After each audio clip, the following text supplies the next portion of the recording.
mempelajari atau membahas tentang materi kelas 10, yaitu Kingdom Plantae atau dunia tumbuhan.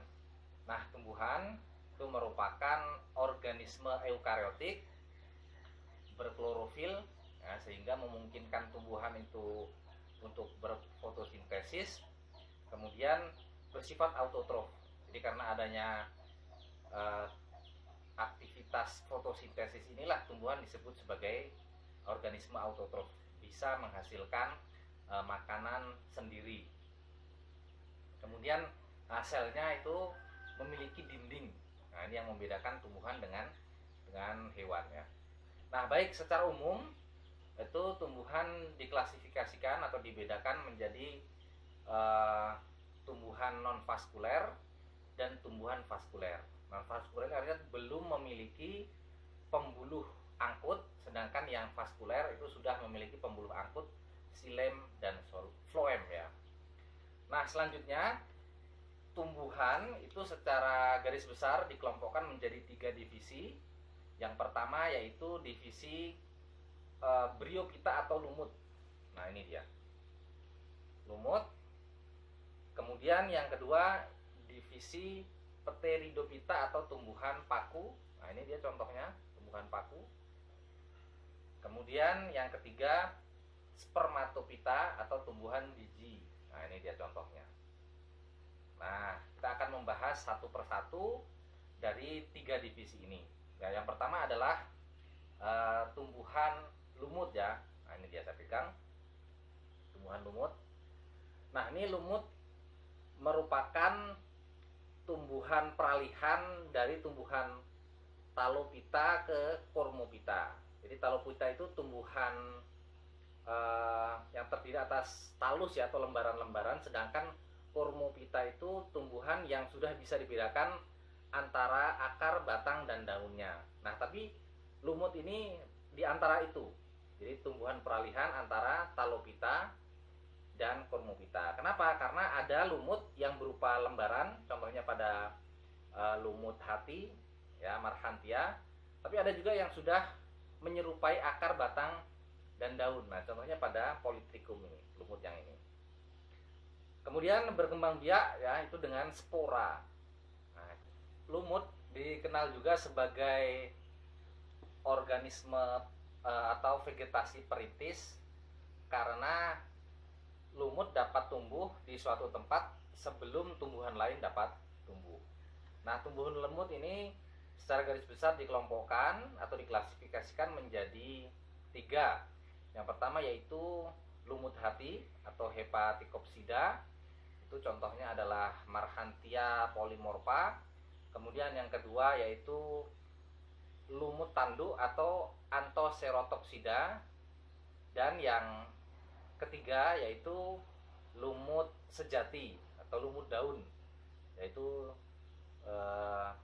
Bryopsida. Nah, contohnya seperti yang saya pegang ini. Ini adalah contoh dari Bryopsida atau lumut daun. Nah, ini dia. Ini nama spesiesnya adalah Polytrichum.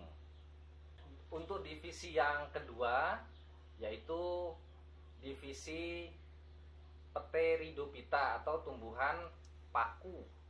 Nah, ini dia. Tumbuhan paku merupakan tumbuhan yang sudah dapat dibedakan akar, batang, dan daunnya. Jadi udah kelihatan akar, batang, dan daunnya. Nah, atau tumbuhan Cormophyta. Kemudian tumbuhan paku juga sudah memiliki pembuluh angkut, xilem dan floem. Nah, kemudian berkembang biak dengan menggunakan spora. Nah, daun paku itu ada daun yang steril, ada juga daun yang mengandung spora atau sporofil. Nah, contohnya pada ini. Ya, bintik-bintik ini merupakan spora pada tumbuhan paku. Nah, gitu ya. Nah, tumbuhan paku itu juga dalam daur hidupnya ada 2 fase. Yang pertama yaitu fase generasi sporofit. Kemudian nanti ada generasi gametofit.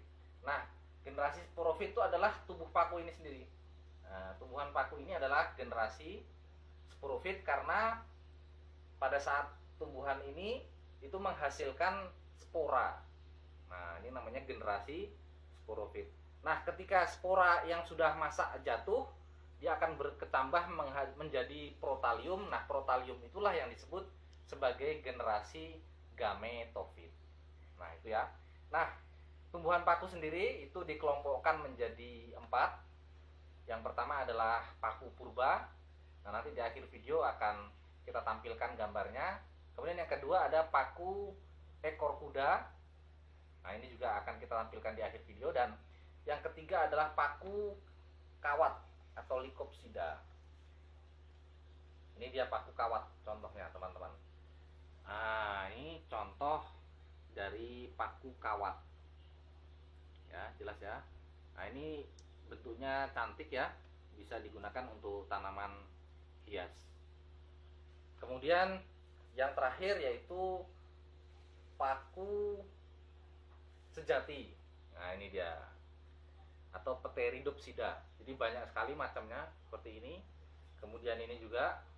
Nah, ini termasuk paku Pteridopsida atau paku sejati. Nah, atau yang ini. Nah, jadi paku itu bentuknya bermacam-macam. Ada juga yang bisa dimakan atau digunakan untuk sayuran. Divisi yang terakhir dari tumbuh-tumbuhan yaitu divisi spermatopita atau tumbuhan biji. Nah, ini contohnya. Jadi secara garis besar ini yang membedakan antara tumbuhan biji dengan paku dan tumbuhan lumut tadi. Nah, tumbuhan spermatopita itu dalam proses generatifnya itu menghasilkan biji untuk berkembang biak. Kemudian berukuran makroskopis dan juga sudah dapat dibedakan antara batang, akar, dan daunnya, atau dikenal sebagai juga tumbuhan Purmopita. Nah, tumbuhan biji itu diklasifikasikan menjadi 2 secara garis besar. Yang pertama yaitu Gymnospermae atau tumbuhan biji terbuka, dan Angiospermae yaitu tumbuhan biji tertutup. Nah, untuk yang Gymnospermae atau biji terbuka itu contohnya adalah tumbuhan melinjo, kemudian pakis haji, kemudian cemara atau pinus. Nah, itu juga termasuk dalam tumbuhan biji terbuka. Nah, ada juga tumbuhan ginkgo ginae. Nah, itu juga biji terbuka. Sedangkan untuk yang Angiospermae atau biji tertutup itu dikelompokkan menjadi 2 ya, yaitu tumbuhan dikotil dan monokotil. Nah, ciri-cirinya apa dikotil dan monokotil sudah pernah saya bahas dalam video lain. Nah, jadi saya membawakan contoh saja untuk yang dikotil.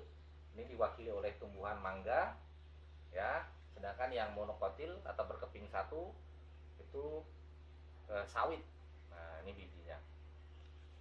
Nah, demikian tadi penjelasan untuk kingdom plantae atau tumbuh-tumbuhan. Jadi saya ulangi sekali lagi, kingdom plantae atau tumbuh-tumbuhan itu secara garis besar dikelompokkan menjadi 3, yaitu lumut, kemudian tumbuhan paku, dan yang terakhir adalah tumbuhan biji atau spermatopita. Terima kasih. Saya akhiri. Assalamualaikum warahmatullahi wabarakatuh.